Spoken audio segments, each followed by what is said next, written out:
할렐루야. 예. 오늘 하고 내일 이틀에 걸쳐서 기도라는 주제를 가지고 좀 말씀을 나누려고 합니다. 이 필립 얀시가 쓴 기도라는 책을 보면은 그 부제가 참 재밌는데요. 어떻게 돼 있냐면 하나님께 이르는 가장 쉽고도 가장 어려운 길. 제가 이 글귀를 보면서 참 공감이 됐습니다. 기도는 누구나 할 수 있습니다. 언제든지 할 수 있는데 또 막상 기도 생활을 하다 보면 기도가 생각처럼 쉽지 않다, 이런 생각을 갖게 하는 것 같습니다. 기도가 없는 종교는 없습니다. 모든 종교에 기도가 있는데 여러분들 아시는 것처럼 무슬림들은 하루에 몇 번 기도하죠?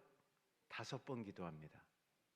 우리 유대인들은 하루 3번씩 기도합니다. 요즘에는 불자들도 새벽 예불을 드리는 것 아십니까? 그러니까 모든 종교의 기도가 있는데 이 기도의 개념과 목적은 종교들마다 다릅니다.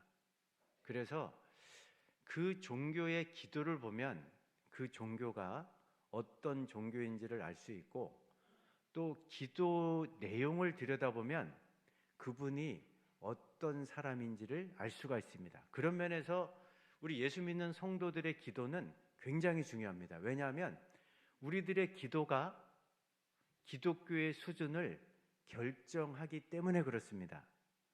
그렇기 때문에 사실은 기도의 중요성을 모르는 분들은 없습니다. 그런데 사실은 성경적인 기도가 무엇인가? 하나님께서 기뻐 받으시는 기도는 무엇인가? 이런 부분에서 사실은 정확하게 개념을 정립하고 있는 분들이 의외로 많지 않습니다. 제가 왜 그럴까? 저도 목회 현장에서 다양한 기도하는 모습들을 지켜보면서 생각해 보니까 사실은 여기 앉아 계신 분들도 내가 지금 기도 생활을 하고 있는데 지금 내가 기도하는 패턴을 처음부터 성경적인 기도는 이런 거다라고 배우고 시작한 분들은 없습니다. 내가 처음 신앙생활하는 교회에 기도하는 분위기를 음으로 양으로 이렇게 체득을 하면서 기도는 이렇게 하면 되는구나 라고 이렇게 이제 생각을 하면서 기도 패턴이 정립되다 보니까 조금 과장해서 말한다면 이 기도하는 모습이 사람들마다 각양각색, 그야말로 천차만별입니다. 물론 기도하는 방법, 성경에도 다양한 기도하는 방식이 나오지만 우리가 어떻게 기도하는 것보다 중요한 것은 뭐냐면 무엇을 하나님께 구하느냐. 하나님께서도 말씀하시죠. 예수님께서 말씀하셨습니다. 너희들은 먼저 그의 나라와 그의 의를 구하라. 그리하면 내가 너희들의 모든 필요들을 채워주겠다. 또 요한복음 15장 7절 말씀 보면 너희가 내 안에 거하고 내 말이 너희 안에 거하면 무엇이든지 원하는 대로 구하라. 그리하면 내가 응답해 줄 것이라고 이렇게 말씀하신 것을 보면 정말 우리의 기도를 한번 돌아보면서 정말 일평생 신앙생활하면서 가장 중요한 이 기도, 하나님께서 원하시는 기도를 좀 드리고 싶다. 하나님께서 기뻐하시는 기도를 좀 올려드리고 싶다. 하나님께 응답받는 기도를 올려드리고 싶다라는 그런 마음의 열망이 우리 마음속에 차오를 수 있기를 주의 이름으로 축복합니다. 그러면 이 하나님께서 원하시는 기도, 하나님께서 기뻐하시는 기도를 어떻게 드릴 수 있을까? 사실은 기도에 대해서 좀 배울 필요가 있습니다. 여러분들 기도에 관한 성경 최초의 기사가 창세기 18장에 보면 소돔과 고모라 사건 관련된 아브라함의 이야기 속에 등장합니다. 하나님께서 어느 날 아브라함을 찾아오셔서 소돔성 심판에 대한 이야기를 들려주셨습니다. 그 이야기를 들으면서부터 아브라함의 기도가 시작이 되죠. 잘 아시는 것처럼 하나님, 소돔성에 50명의 의인이 살고 있다면 그 50명의 의인을 위해서 이 성을 좀 긍휼히 여겨주셔야 되지 않겠습니까? 이렇게 시작된 기도가 45명, 40명, 30명, 20명, 몇 명까지 내려옵니까? 10명까지. 근데 이 장면을 보면요, 얼핏 보면 하나님께서는 그냥 냉정하게 결심하신 대로 소돔성을 심판하시려고 하시는 것만 같고, 마치 아브라함은 그런 하나님을 뜯어 말리면서 하나님, 이 성을 좀 한 번 더 불쌍히 좀 여겨주시면 안 되겠습니까? 이 성을 좀 용서해 주시면 안 되겠습니까? 이렇게 막 애원하는 것처럼 보여지는데, 사실은 만약에 성경을 그렇게 보셨다면 크게 오해하고 계신 겁니다. 사실은 정반대의 상황이에요. 소돔성 심판의 소식을 아브라함에게 알려주기 전까지는 아브라함은 자기 옆 동네인 소돔과 고모라, 그 무성한 죄악의 소문들이 자기 귀에도 들려졌는데 그 성을 불쌍히 여기고 긍휼히 여기는 마음 자체가 없었습니다. 그런데 하나님께서 이제 너무 하늘에 사무친 그 죄악 때문에 그 성을 심판하신다고 하니까 그때부터 이제 기도가 시작이 되는 겁니다. 그래서 50명부터 45명의 의인이 있다면, 30명이 있다면, 20명이 있다면, 10명이 있다면, 아니 어찌 보면 아브라함이 조건을 내걸 때마다 하나님께서 1초도 기다리지 않고, 만약에 그만큼의 의인이 있다면 내가 그들을 위해서 그 성을 용서하겠다, 계속해서 약속을 하십니다. 여러분들, 이 과정을 통해서 아브라함이 배운 게 뭘까요? 하나님의 마음을 배우게 된 겁니다. 하나님의 본심은 소돔과 고모라를 멸망시키는 게 아니구나. 사실은 그 성을 용서하기를 원하시는구나. 이 사실을 기도하는 과정에서 배우게 된 겁니다.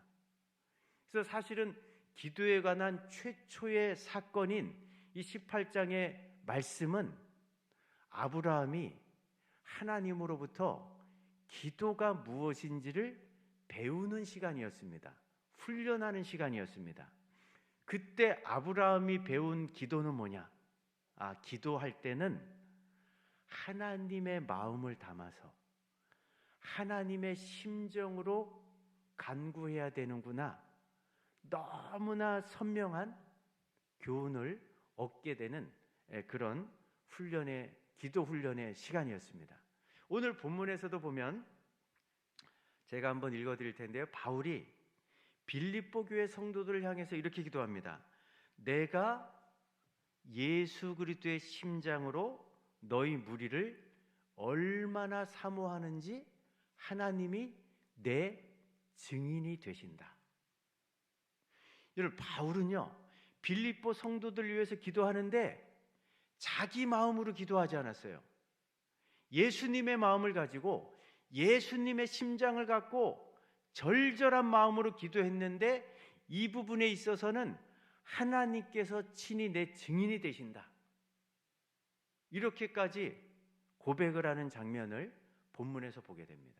여러분들, 여기서 말하는 예수님의 심장은요, 우리 하나님의 마음을 표현할 때 헤세드라는 이 단어를 가지고, 구약 성경에 보면 이 단어가 한 248회 정도 등장하는데, 이 단어가 우리나라 성경에는 은혜, 또 긍휼, 자비, 인애, 인자 다양하게 번역되어 있지만, 이 땅에 살고 있는 인생들을 향하시는 하나님의 마음을 대변하는 그런 단어입니다. 여러분, 구약의 이스라엘 백성들을 생각해 보세요. 사실은 하나님으로부터 감당할 수 없는 엄청난 은혜를 받은 사람들인데, 이스라엘 백성들은 시도 때도 없이 하나님을 등지고 떠나갑니다. 하나님이 아닌 바알과 아세라를 비롯한 수많은 우상들을 섬깁니다. 끊임없는 불신앙과 불순종의 자리로 나가는데도 불구하고 헤세드의 하나님은 어떠하십니까? 그 이스라엘 백성들을 끝까지 포기하지 않으세요. 그 넘어진 자리, 실패한 자리까지 찾아오셔서 먼저 손을 내미시고 그들을 일으켜 주시고, 다시금 하나님께서 원하시는 의의 길을 걸어갈 때까지 끝까지 기다려 주시는 분, 절대로 포기하지 않으시는 분, 변함없는 사랑을 끝까지 베푸시는 분, 그분이 바로 우리가 믿는 하나님, 헤세드의 하나님이라는 사실을 잊지 마시기 바랍니다. 예수님께서 이 땅에 오셔가지고 이런 하나님의 마음을 가장 잘 설명해 준 그런 장면이 바로 탕자의 비유에 나오죠. 여러분들, 하나님 아버지가 그 유산을 받아가지고 당돌하게 집을 뛰쳐나간 둘째 아들 미워하지 않았습니다. 한시도 그 아들을 잊어본 적이 없어요. 날마다 동구밭에 서가지고 혹시 오늘이나 내 아들이 돌아오지 않을까 날마다 바라보고 있는 겁니다. 근데 둘째 아들이 그 아버지의 유산을 챙겨갖고 가서 그냥 가산을 다 탕진하고 이제는 먹을 것조차 없어갖고 남루한 거지 몰골을 해가지고 그래도 내가 살 길은 아버지 품밖에 없겠다는 그런 생각을 가지고 아버지 집을 찾아왔을 때 어떻습니까? 여러분, 누가복음 7장 말씀 보면 아직 거리가 먼데 몇 년 동안 보지 못한 아들인지 모릅니다. 남루한 행색이기 때문에 알아차릴 수가 없을 정도로 그렇게 몰골이 변해 있었는데도 불구하고 저 멀리서 터벅터벅 걸어오는 아들의 모습을 단번에 알아챕니다. 여러분들, 이 중동의 사회는 우리나라만큼이나 체면을 강조하는 사회입니다. 그래서 아버지, 어른들이 뛰어간다는 것은 있을 수 없는 일이에요. 그런데 아들의 모습이 보이자마자 한 걸음에 달려가서 그 아들을 끌어안습니다. 너희놈아, 내가 그렇게 어렵게 모은 재산 가지고 뭐 했냐? 다 어디다 썼냐? 왜 이런 흉한 몰골로 왔냐? 한마디도 하지 않아요. 끌어안고 그 아들을 다시 한번 그 옷을 갈아입히고 그 아들의 지위를 회복을 상징하는 반지를 끼워주는, 이게 바로 이 땅에 살고 있는 저와 여러분들을 향하시는 아버지의 마음이라는 거죠. 이 마음을 가지고 예수님께서 사복음서를 보면은 뭐 군대 귀신 들린 사람, 또 여러 가지 시리와 상처, 아픔 속에 있는 사람들, 그런 사람들을 만나실 때마다 예수님이 행하셨던 모든 사역과 기적의 그 중심, 그 한가운데 있었던 것이 뭐냐 하면 바로 아버지의 마음, 이 자비와 긍휼의 마음, 헤세드의 마음을 그대로 갖고 사역하셨던 분이 예수님입니다. 여러분, 대표적으로 나인성의 과부를 생각해 보세요. 그 과부에게는요, 하나밖에 없는 독자 아들이 그 인생의 전부였습니다. 그런데 그 아들이 갑자기 죽었어요. 하늘이 무너지는 듯한 절망감을 가지고 그 눈물을 훔치고 있는 그 여인을 찾아오셔서 예수님이 어떻게 하십니까? 그 여인을 위로하시고 지금 관 속에 사람들에 의해서 지금 무덤에 묻히기 위해 실려나가는 그 관을 멈춰 세우고 나서 뭐라고 말씀하십니까? 청년아, 아들아, 일어나라! 이 한마디에 아들이 관문을 열고 관뚜껑을 열고 벌떡 일어나는 거예요. 여러분들, 예수님께서 어떤 사역을 행하시든지 간에, 어떤 기적을 행하시든지 간에 이 긍휼히 여기는 마음을 갖고 행하셨을 때 놀라운 기적이 만들어진 겁니다. 귀신이 쫓겨나갑니다.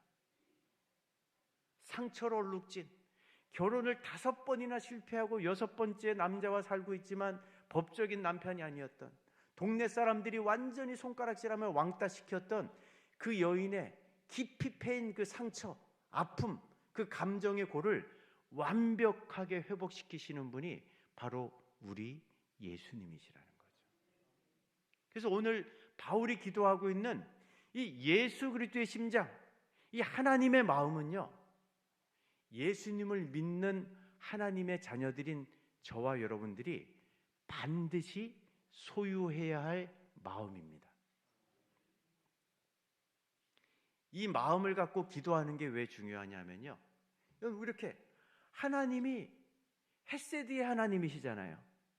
사랑의 하나님, 자비와 긍휼이 풍성하신 하나님. 여러분, 우리가 인생을 살면서 어디에서 그 누구로부터 이런 사랑을 받아본 적이 있습니까? 오직 하나님을 통해서만 경험할 수 있는 참 기이한 사랑 아닙니까? 우리가 예수님을 처음 만났을 때, 또 지금도 신앙생활하면서 예수님을 믿는 과정 속에서 이런 풍성한 사랑, 어디에서도 만나볼 수 없고 어디에서도 경험할 수 없는 이 사랑 때문에 우리가 넘어졌다가도 다시 일어날 수 있는 것 아닙니까? 시리와 절망에 빠졌다가도 다시 용기를 갖고 소망을 가질 수 있는 것 아닙니까?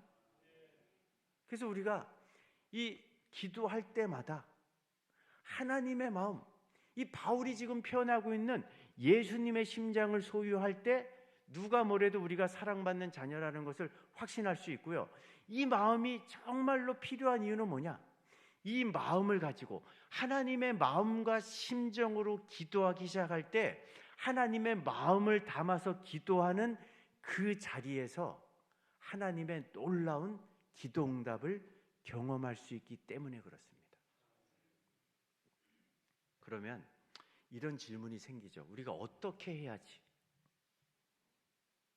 이런 마음을 좀 가져볼 수 있을까?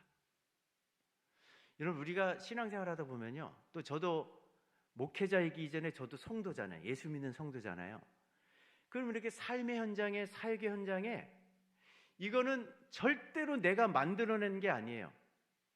하나님께서 일평생 잊지 못할 신앙의 기념비적인 사건을 가끔씩 만들어 주실 때가 있어요. 이 전적인 하나님의 작품이에요. 제가 이 오늘 읽었던 빌립보서 1장 8절 말씀과 관련해서 이 바울이 예수님의 심장으로 기도했다고 하는데, 이 예수님의 심장으로 기도하는 것이 어떤 것인지를 너무나 선명한 사건으로 저에게 체험시켜 주신 적이 있습니다. 제가 예전에 사역을 할 때 제가 이제 맡고 있던 교구에 어떤 세 가족이 등록을 했습니다. 그래서 이제 그분을 이제 신방을 해서 이런저런 이야기를 나누다 보니까 참 지난 세월 동안 너무너무 가슴 아픈 사연을 갖고 있는 분이에요. 이분의 남편은 굉장한 엘리트입니다. 또 밖에서는 호인으로 평판이 나 있는 분이에요. 그런데 이분에게는 의처증이 있었습니다. 그러니까 제가 그때 신방할 때 이분이 결혼 생활 한 15년 정도 이제 지난 그 즈음이었는데 15년 동안 아무도 모르게 너무나 교묘하게 아내를 가정에서 폭행한 거예요. 그러니까 그런 15년 동안 의처증에 의한 남편에 의해서 시달림을 당하다 보니까 이분이 뭐 심신이 다 지쳐 있었습니다. 뭐 위궤양, 불면증, 신경쇠약, 뭐 보니까 하루에 한 움큼의 약을 들고 계신 거예요. 그러다 보니까 이제 10수년이 지나고 나서 내가 더 이상 이 의처증을 가진 남편하고 살지 못하겠다. 그래서 남편이 찾을 수 없는 곳으로 도망쳐갖고 이사를 한 겁니다. 제가 섬기던 교회 그 근처로 그래서 이사를 오신 거예요. 제가 이제 신방하고 나서 이분의 이야기를 듣고 기도하기 시작했습니다. 인간적으로 생각해도 너무 안타깝더라고요.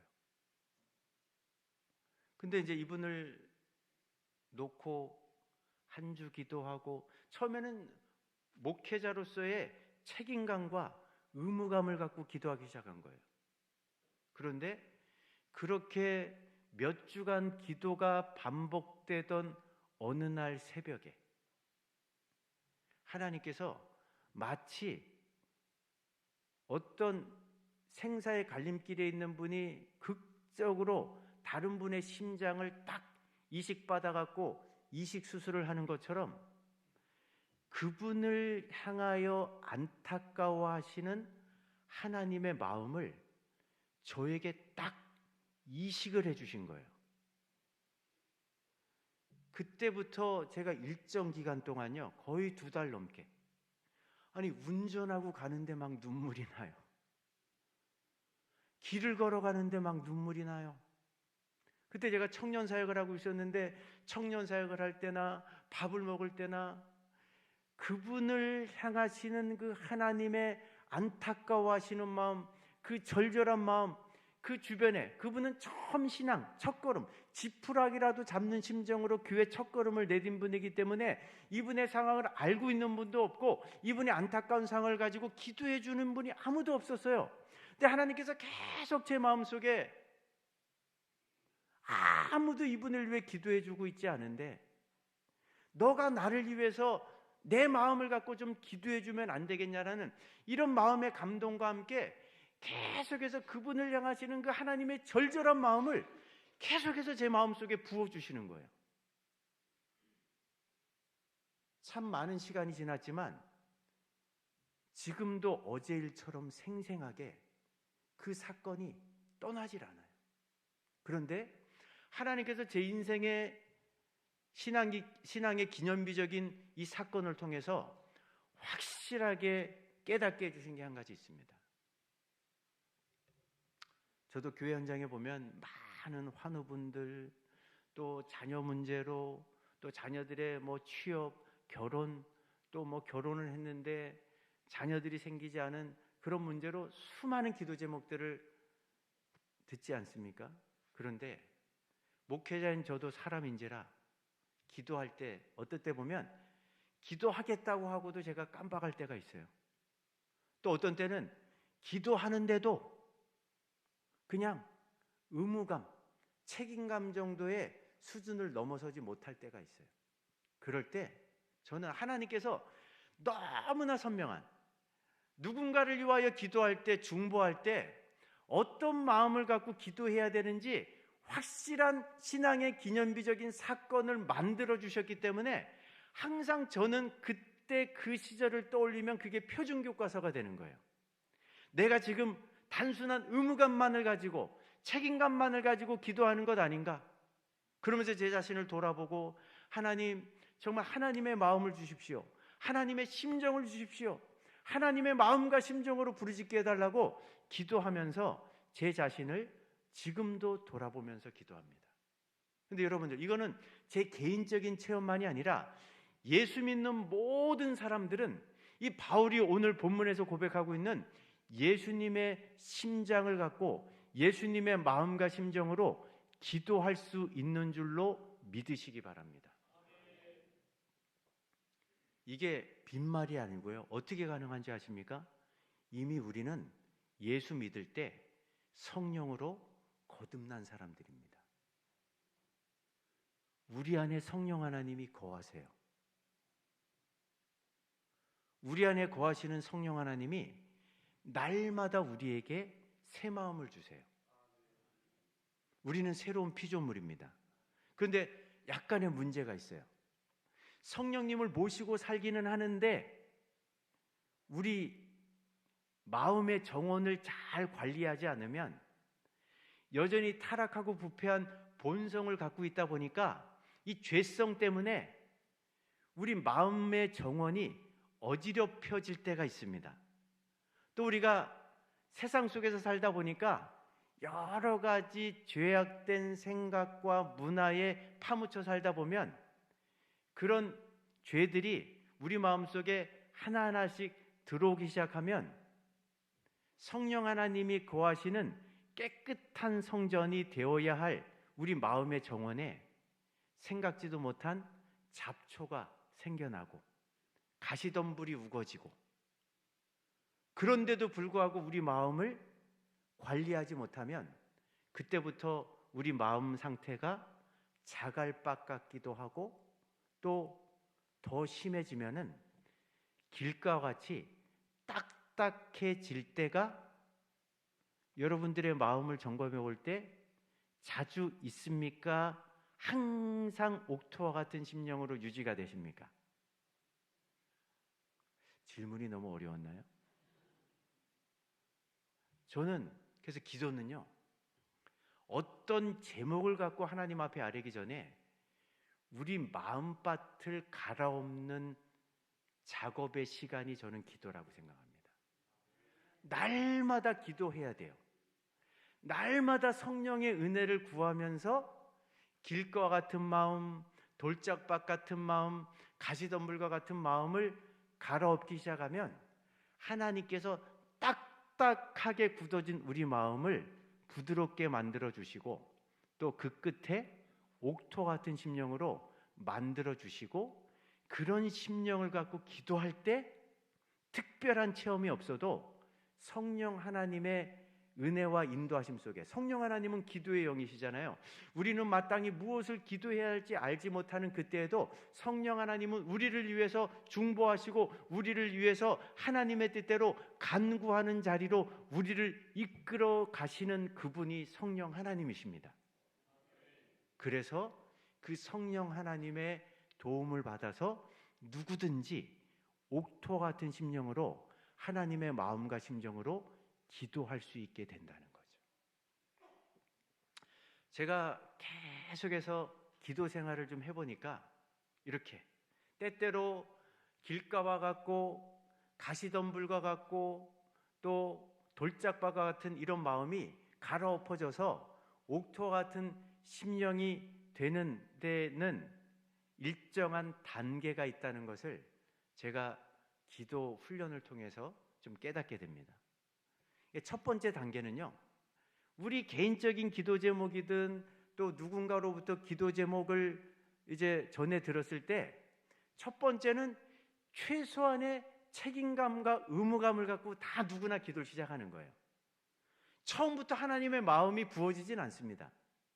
그래도 내가 뭐 내 일에 좀 집중하는 나 중심적인 사람이긴 하지만 그래도 우리 북부교회 다니는 어떤 성도로부터 내가 이렇게 이제 목장 모임을 하다가 혹은 또 소그룹 모임을 하다가 또 교회에서 만나서 대화하다 보니까 이런 기도 제목이 있다고 하는데 그 기도 제목을 부탁을 받았어요. 그러면 우리가 성도들은요, 주 안에서 한 지체고 한 몸이지 않습니까? 그러니까 그 기도 제목을 생각을 하면서 처음에는 다 시작하는 1단계는요 책임감이에요. 의무감을 갖고 기도하는 겁니다. 근데 너무나 많은 분들이 이 책임감과 의무감의 수준을 벗어나지 못해요. 그러니까 사실은 책임감과 의무감을 갖고 기도할 때는요 기도가 재미가 없어요. 기도할 맛이 잘 나지 않나요? 그런데 사실은 요 1단계를 어찌하든지 간에 이 꽉 물고 요 단계를 뛰어넘어야 됩니다. 여러분, 다이어트를 하려고 해도 운동 내가 오늘 하겠다 결심을 하면 어느 정도 그 자리매김할 때까지는 좀 참아야 되잖아요. 인내가 필요한 거죠. 마찬가지입니다. 기도는 왕도는 없습니다. 근데 여러분들, 내 개인의 기도 제목이든 어떤 사람으로부터 들었던 중보 기도의 제목이든 이 기도 제목들을 가지고 기도의 자리에서 정한 장소, 정한 시간에 책임감과 의무감을 가지고 일정 기간 동안 기도하다 보면요 하나님께서 가장 먼저 우리 마음의 밭을 갈아엎어 주세요.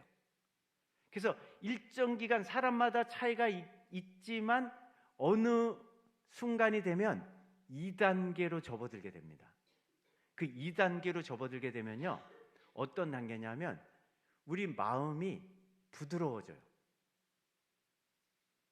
우리 마음속에 있는 잡초들이 제거가 되기 시작합니다. 돌짝밭에 있는 돌들이 제거가 되면서 마음이 부들부들해져요. 마시멜로처럼. 이때 2단계에 접어들면 우리 마음속에 이제는 단순한 의무감이나 책임감이 아니라 자원하는 마음이 생겨요. 자발적인 마음이 생겨요. 사모하는 마음이 생깁니다. 이때부터 기도가 탄력을 받는 거예요. 의무감, 책임감 갖고 기도할 때는 차원이 다른 겁니다. 자원하는 즐거움이 생겨요. 막 열정적인 사모함이 일어나기 시작합니다. 그때부터 이제 기도의 탄력을 받아서 2단계의 기도를 어느 정도 지속하다 보면 그 끝에 하나님의 마음이 부어지는 마지막 3단계에 접어들게 된다는 거죠. 이 3단계에 접어들면서 하나님의 마음이 우리 마음속에 이제 생겨나기 시작하면요 내 생각대로 기도하는 것이 아니라 하나님의 생각을 담기 시작합니다. 내 뜻을 구하는 게 아니라 하나님의 뜻을 구하게 돼요. 내 감정에 이끌리는 기도가 아니라 성령 하나님께서 나를 이끌어 가시는 그 기도의 자리로 나가면서, 그야말로 예수님께서 약속하셨잖아요. 하늘에서 너희들이 이 땅에서 무엇이든지 풀면 하늘에서도 풀리고, 이 땅에서 무엇이든지 매면 하늘에서도 매일 것이다. 하늘 문을 열고 닫는 권세 있는 기도가 이때부터 가능한 줄로 믿으시기 바랍니다. 우리 삶 가운데 펼쳐진 수많은 문제들을 해결할 수 있는 능력의 기도를 이때부터 체험하기 시작하는 거예요. 내 마음속에 있는 모든 상처, 아픔, 내가 그 사람을 기도할 때는 용서했지만 직접 눈으로 대면했을 때는 또다시 그 쓴뿌리가 올라와서 절대로 용서해 주고 싶지 않은 이런 마음들이 눈 녹듯 녹기 시작하면서 정말 예수님의 마음을 가지고 모두를 품을 수 있고, 모두를 끌어안을 수 있고, 모두를 용서할 수 있는 희한한 능력을 그때 기도의 자리에서 체험할 수 있게 되는 거죠. 저는 평생 기도 생활하면서 2단계나 3단계를 접어들지 못하고 매번 1단계만 머물면서 우리 신앙생활이 끝난다면 이것처럼 불행한 일은 없습니다. 바라기는 저를 포함해 우리 모두가 하나님께서 기도를 통해 약속해 주신 것이 너무너무 어마합니다. 한계가 없습니다. 끝이 없습니다. 그 기도의 영광과 능력을, 예수님의 마음을 담아내는, 그때까지 포기하지 않고 기도하는 이 일을 통해서 우리 모두가 다 경험할 수 있는 그런 은혜가 있기를 주의 이름으로 축복합니다. 제가 이제 이 말씀만 하고 좀 말씀을 맺으려고 하는데요. 이 윌리엄 파커와 엘레인 세인트 존스라는 이 두 분이 기도가 우리 인생을 바꿀 수 있다라는 이 책을, 기도와 관련된 책을 썼는데, 이 책에 보면 기도와 관련된 실험을 했습니다, 이분이. 그래서 인생에 문제가 있고 멘탈에 좀 어려움이 있고 또 육신의 연약함들이 있는 직업군은 다양한데 45명을 이제 모집을 해서 15명, 15명, 15명 이렇게 세 그룹으로 나눴습니다. 첫 번째 그룹은 자신의 문제를 갖고 심리 상담 치료만 진행하는 그룹. 두 번째 그룹은 불규칙적으로 그냥 평소 자기 하던 대로 생각나면 기도하고 또 일이 바쁘면 또 기도 안 하고 들쑥날쑥 불규칙하게 기도하는 그룹. 세 번째 그룹은 아예 작정하고 체계적으로 정기적으로 개인적으로 기도하고 한 주에 한 번은 기도원에 모여서 이 문제를 놓고 전심으로 하나님의 은혜를 구하는 기도를 하는 그룹. 이 세 그룹을 이제 구분해서 6개월 동안 진행을 했습니다. 이걸 몇 년 동안 진행을 했어요. 그랬더니 여러분들, 이 세 그룹 중에 가장 효과를 못 본 그룹은 어떤 그룹일 것 같으세요? 첫 번째, 상담 심리를 진행한 그룹. 두 번째, 불규칙한 기도를 한 그룹. 세 번째, 정기적이고 체계적인 기도를 한 그룹. 이 1, 2, 3번 중에 어느 그룹이 가장 효과가 없었을까요? 예? 두 번째 그룹이 가장 효과가 없었어요. 생각날 때 기도하고 바쁠 땐 기도 쉬고 들쑥날쑥 기도하는 이런 분들에게는 멘탈의 문제가 하나도 해소가 되지 않았습니다. 육신의 연약함들이 하나도 개선이 되지 않았어요. 오히려 이렇게 들쑥날쑥 기도하는 그룹보다 정기적으로 심리 상담 치료받은 그룹에서 훨씬 더 많은 호전, 개선 사항이 나타났습니다. 그런데 최고의 효과를 본 그룹은 뭐냐? 체계적이고 정기적으로 분명한 목적과 의도를 가지고 꾸준히 기도한 그룹에서 놀라운 변화, 열매를 볼 수 있었다는 거죠. 이게 한두 해 진행된 게 아니고요. 이 미국의 랜드랜스 대학교라는 아주 유명한 심리학과 교수가 자신의 연약함을 기도를 통해서 치유받고 나서 객관적인 데이터를 갖고 실험을 한 거예요. 수년에 걸쳐서. 그래서 여러분들 한번 이렇게 이제 말씀 잔치가 끝나고 나면 여러분들 나름대로 딱 일정 기간 동안을 한번 실험을 해보세요. 이분이 명명한 건 기도 테라피입니다. 테라피. 기도도 치유가 가능하다. 목적을 가지고 체계를 세워서 정기적으로 일정한 시간에 일정한 장소에서 일정한 기간 동안 기도할 때 여기에서부터 하나님은 일하시고 역사하시는 줄로 믿습니다. 바라기는 우리 북부교회 모든 성도님들 지금도 귀한 기도의 자리를 지키고 사모하고 계시는데 무슨 기도를 올려드리시든지 간에 하나님의 마음을 담아내는 그 기도를 통해서 기도의 영광과 능력이 무엇인지를 앞으로 살아가시는 모든 신앙의 여정 속에서 더 많이 맛보시고 더 풍성히 만끽할 수 있는 은혜가 있기를 주의 이름으로 축복합니다.